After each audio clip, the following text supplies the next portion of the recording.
am honored to introduce our keynote speaker for this evening, Kyle Horn. A lifelong resident of Iowa, Kyle Horn loves this state, and he's committed to helping its citizens achieve their potential, including those in disadvantaged circumstances.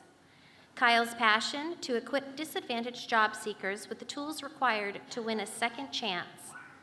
After several years in the staffing and recruiting industry, he stepped away from his corporate career to launch the Iowa Job Honor Awards, a nonprofit organization celebrating individuals who have overcome significant barriers to employment and the employers who hire them. After only a year and a half of operation, his Iowa-based initiative is expanding nationally under the banner of America's Job Honor Awards. As demonstrated by his career, Kyle Horn is a firm believer in the power of social entrepreneurship to change lives and improve our world. Kyle Horn.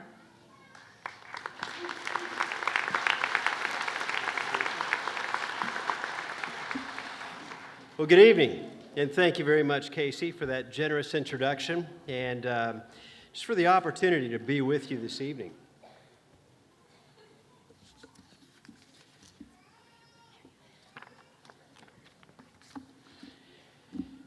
And to our graduating class, what an honor to be with you on this special day. I'm grateful to you, your families, your friends, and the faculty and staff for inviting me to share in this evening of celebration and reflection. For our graduates, this evening marks the culmination of years of hard work and perseverance. You have labored, you have sacrificed, you fixed your eyes on the prize, and you resisted the many temptations to quit when times got hard. Tonight, we honor you for your accomplishments. Congratulations, Kaplan University class of 2015.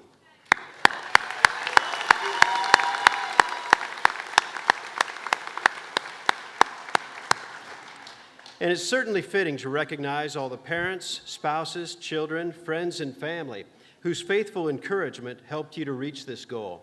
Now, I'm sure I speak for all of the graduates when I say thank you for your love and support. We couldn't have done it without you. Applause for the families.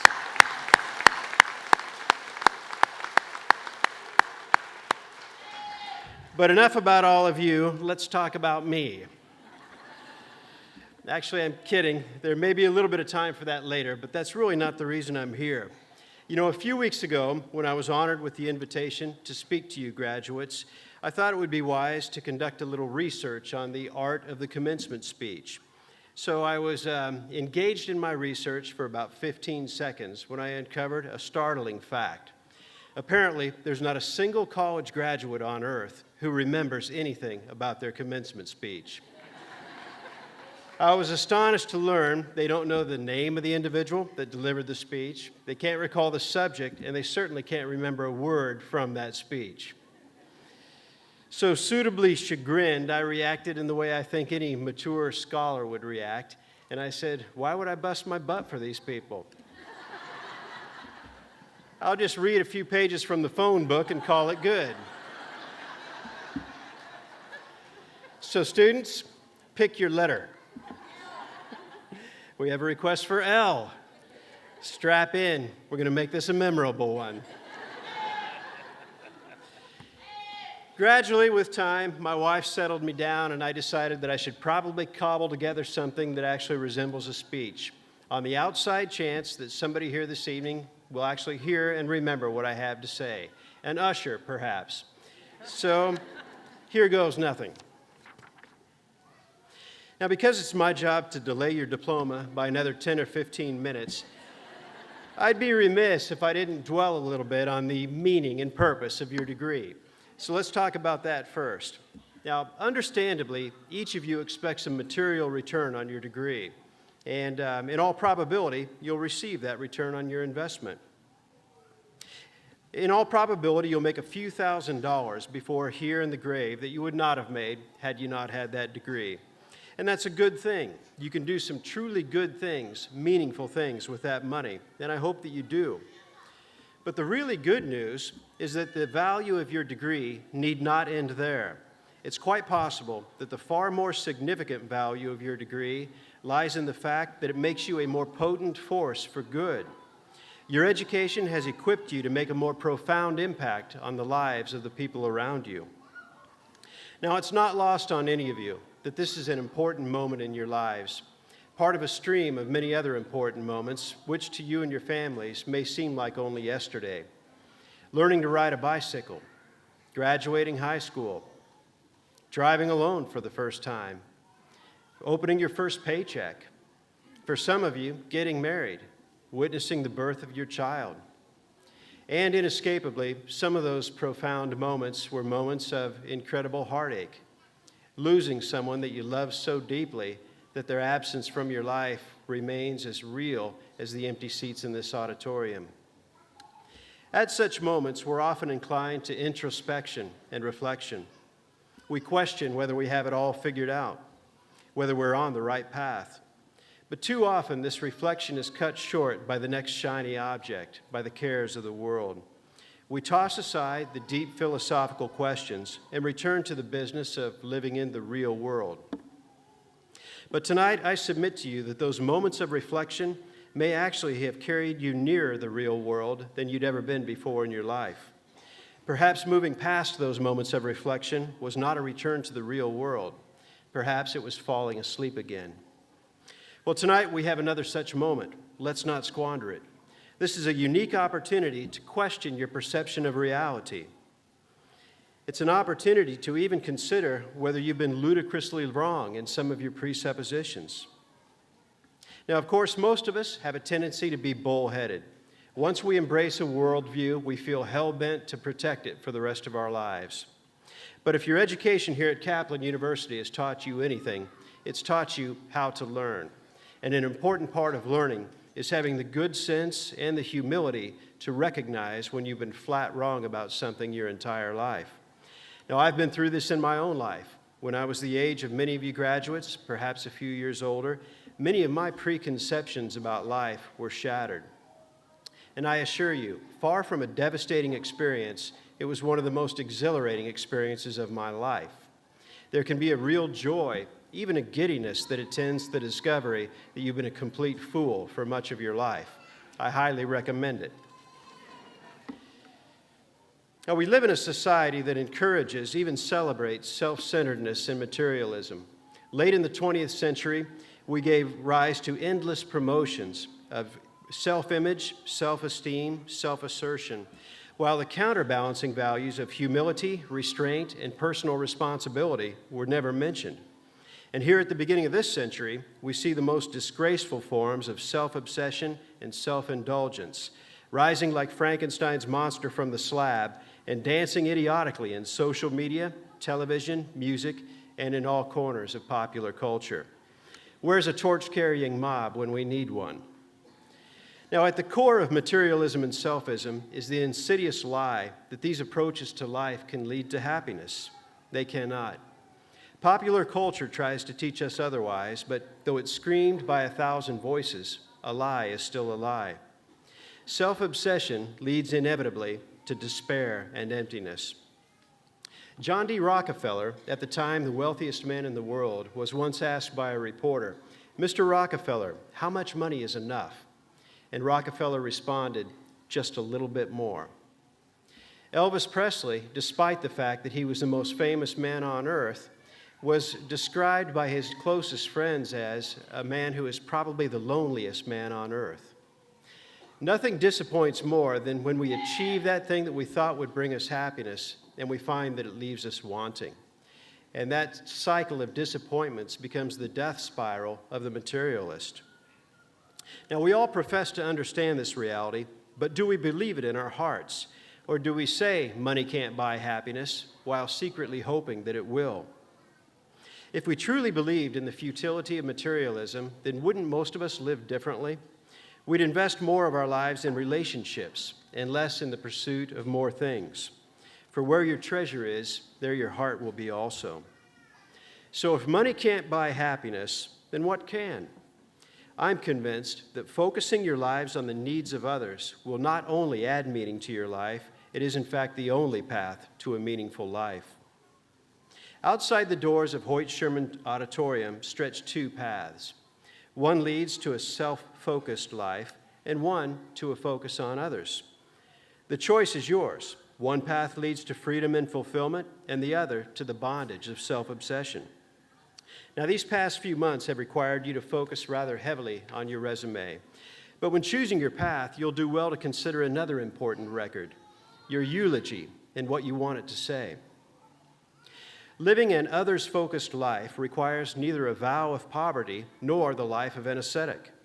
And there's actually a huge upside. Through giving, you'll receive things that money can't buy. As C.S. Lewis wrote, "Aim at heaven and you will get earth thrown in. Aim at earth and you will get neither."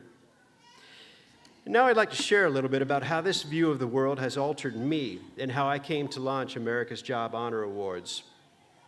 3 years ago, when I was branch manager for Manpower, a staffing and recruiting firm in Ames, Iowa, I've always known that there were struggling people in the world. And in fact, during my life, I've occasionally encountered and tried to help them. Years ago, I read a quote by Oliver Wendell Holmes, and it never left me. "Alas for those who never sing, but die with all their music in them." I was always moved by the tragedy of individuals so wounded by the world that they could never fully become themselves. So though I knew the problem existed, my job at the staffing firm opened my eyes to the scale of the problem. Certainly, we met many job-ready candidates, and we put them to work. But I was always haunted by the ones we couldn't help: the ex-offender, the immigrant struggling with the English language, the individual with mental or physical disabilities, the drug addict, the alcoholic. I saw how their barriers to employment hindered their lives, making them dependent on others or on the government. And because dependency is a form of enslavement, I longed to see them free. I didn't want them to die with all their music in them. Ironically, I observed that at the same time many Iowans struggled with chronic unemployment, our employers struggled to find qualified candidates, even for their entry-level positions. So in an effort to bridge this gap with the knowledge and support of my local Manpower office, I began moonlighting to develop a nonprofit initiative called the Iowa Job Honor Awards. We celebrate individuals who have overcome significant barriers to employment and the employers who hire them. By sharing their stories of overcoming, we inspire disadvantaged candidates to address their barriers to employment, and we encourage employers to give them a chance by hiring them. The first annual Iowa Job Honor Awards was unveiled in June of 2014, and the public reaction exceeded our wildest expectations. Based on that success, Manpower's corporate office in Milwaukee later agreed to support my mission to expand the nonprofit awards nationwide. So now, with the lead sponsorship of Manpower Group, what began as a moonlighting venture on my nights and weekends has grown into the full-time professional passion of my life as America's Job Honor Awards begins the march to national expansion. Now, I don't believe for a minute that I've apprehended these truths. Like everyone in this auditorium, I'm a work in progress. I've been delighted and humbled to meet individuals who have poured their lives into loving and helping others, and they've sacrificed enormously. I'm a relative newcomer, unworthy to tie their shoes. But I have learned a few things in my career, and here's one. The term ambitious is sometimes correctly applied as a pejorative. If your colleagues, superiors, and clients regard you as self-serving, win-at-all-costs weasels, then they'll look on even your professional accomplishments with commingled appreciation and disgust. Respect is conferred on that worker who's known to serve a greater God than money, and leadership gravitates to the individual with a higher calling than personal gain. Why should anyone follow you if you lack a moral compass? If you have a transcendent purpose, your colleagues will instinctively recognize and appreciate it. But be warned, if you lack such guiding principles, you can't fake it for more than 5 minutes. Being others-focused is not a pose, it's a way of life. If you currently lack a transcendent purpose, no big deal. I don't condemn you in the least. I merely encourage you to find one. Graduates, I assure you that you will impact the lives of those around you for good or ill. In fact, your very words may have the power of life and death. On a summer day about 1,000 years ago, I was walking home from middle school in my hometown of Shenandoah, Iowa. Near a park, I observed a classmate trying out a little routine he had developed. Whenever he spotted a girl walking at some distance, maybe a half a block away, he'd shout, "Hey, beautiful!" Naturally, the little girl would turn around to see who shouted. My classmate then unleashed his masterstroke. "Not you, ugly." Now, despite the obvious cruelty of his little joke, the boy would have argued that it was only a joke. It wasn't really real. Well, I believe that the pain felt by those little girls was real and probably lasting.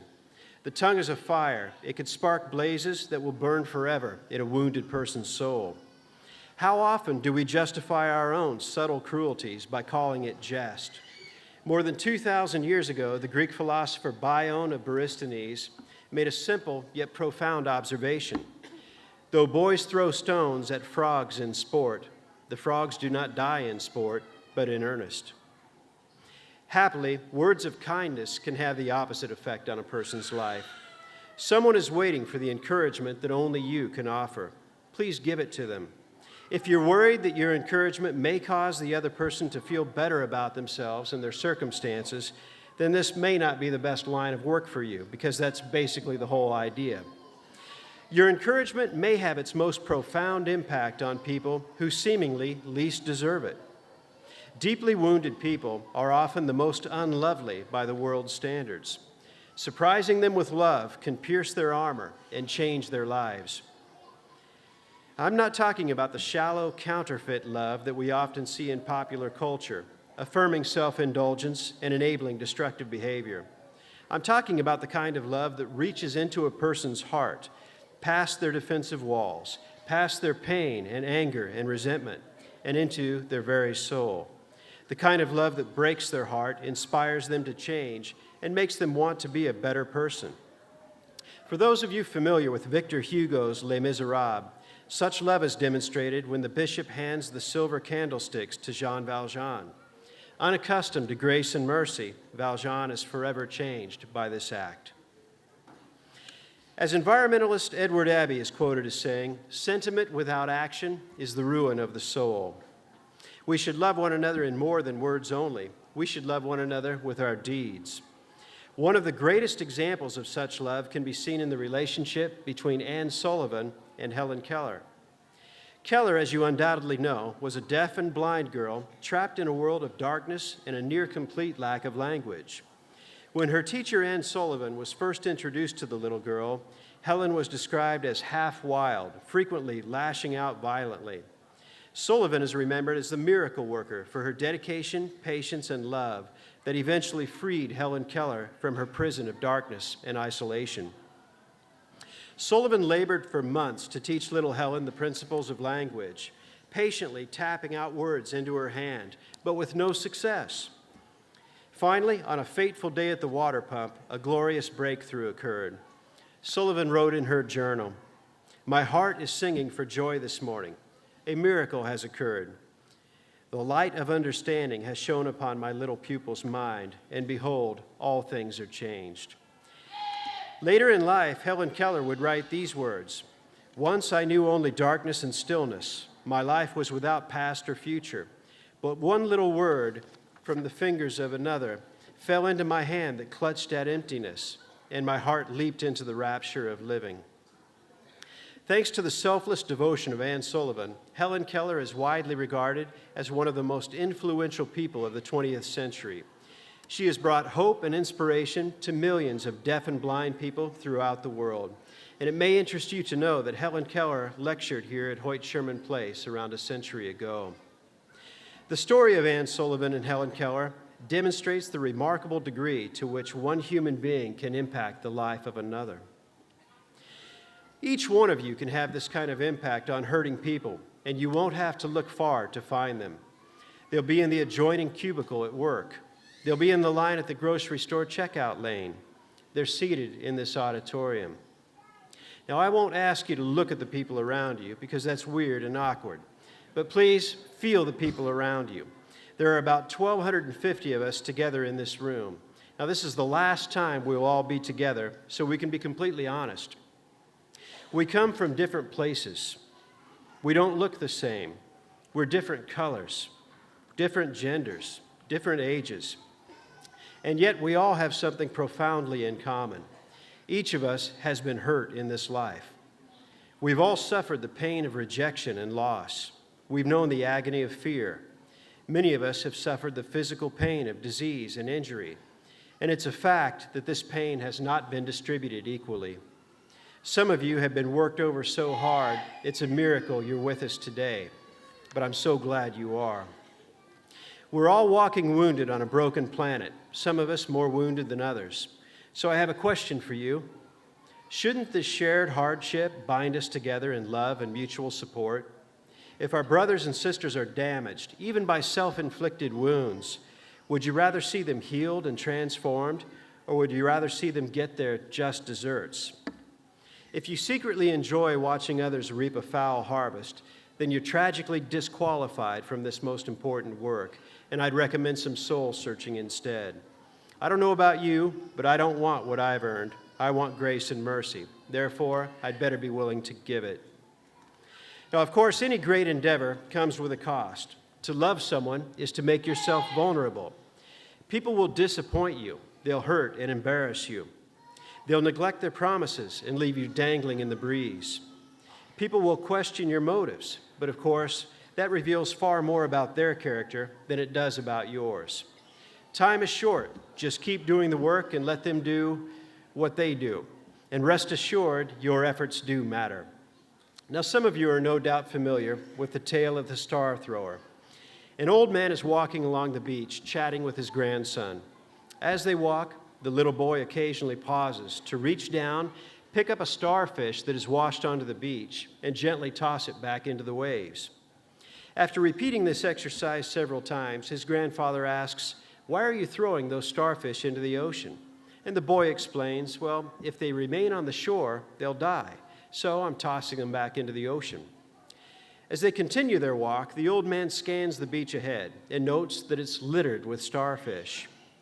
He turns to the boy and says, "Don't you see there are thousands of starfish on this beach? What you're doing can't possibly matter." The little boy looks down at the starfish in his hand and delivers this simple reply.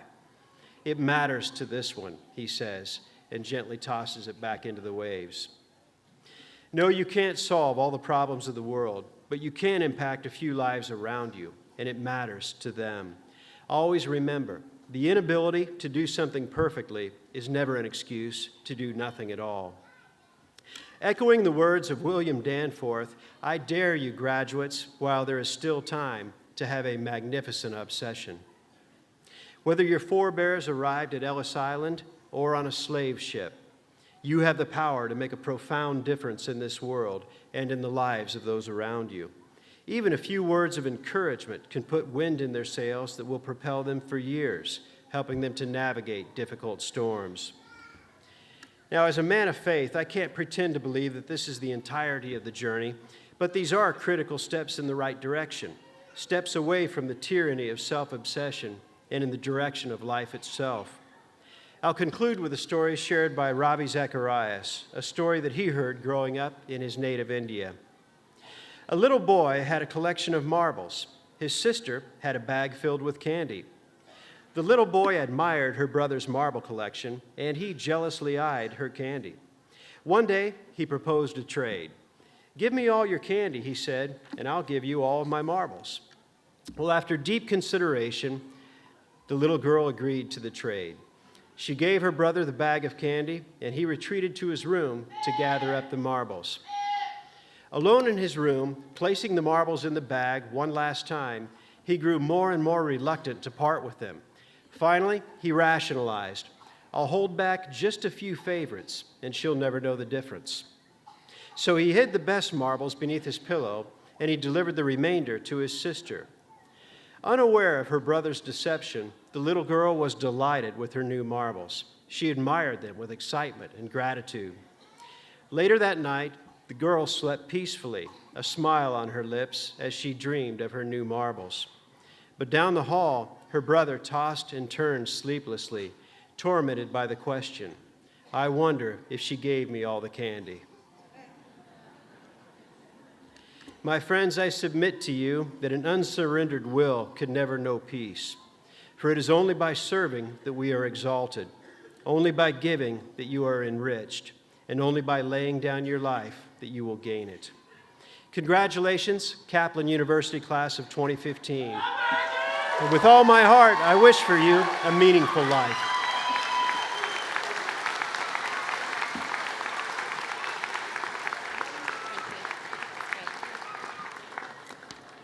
Thank you, Kyle, for your words of wisdom.